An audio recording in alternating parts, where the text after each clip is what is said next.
But I started after the Christmas holiday at the end of December 1946. Yeah.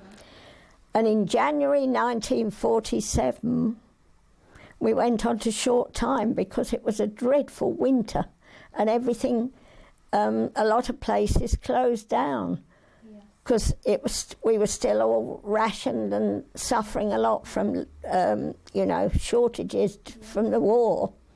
And there wasn't the fuel. And so most firms used to close early. Yeah. And I thought, this is good. I've only just started it. And we were leaving about 3 o'clock in the afternoon because they didn't want the lights on. When I was a boy as apprentice, if you did anything wrong, the fitter clipped your ear. Oh, yeah. No, man. And didn't go home and tell Dad, get another one. But the fitter would, he was the be-all and end-all.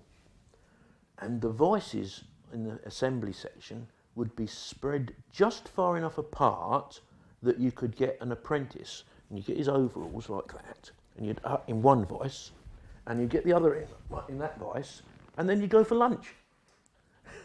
You see, so you'd come back, and this poor apprentice would be sort of like sagging there, and the foreman and the people who's in charge of the training set would come back and say, right, back to work now. But I haven't had internet, get back to work. And he'd be lunchless. And that was the days where you'd have an hour lunch and not half an hour like we do now. And then when it was wages day, Fridays, we put the money in little round tins for the men. When I first started, they were in tins, but not for very, very long.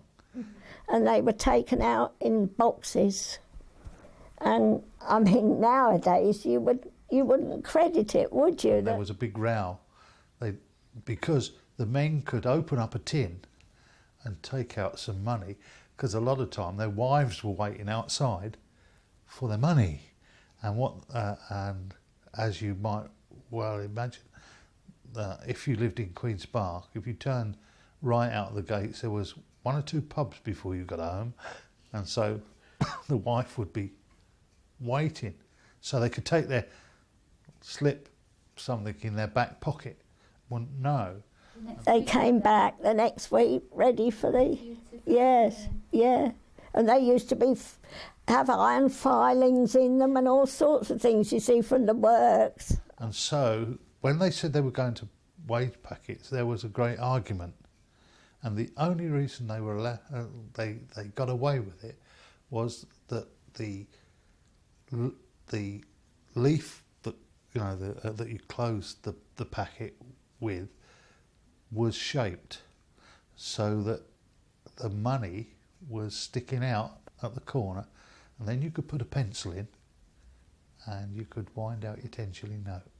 The atmosphere in there was phenomenal. It was. I mean, the older men took the mickey, pulled your leg, something rotten. They used to do tricks like the foreman would give you a chit to go down to the stores to draw something. Everything had to be a foreman-signed chit to prevent, basically, to prevent people from nicking stuff out of the stores.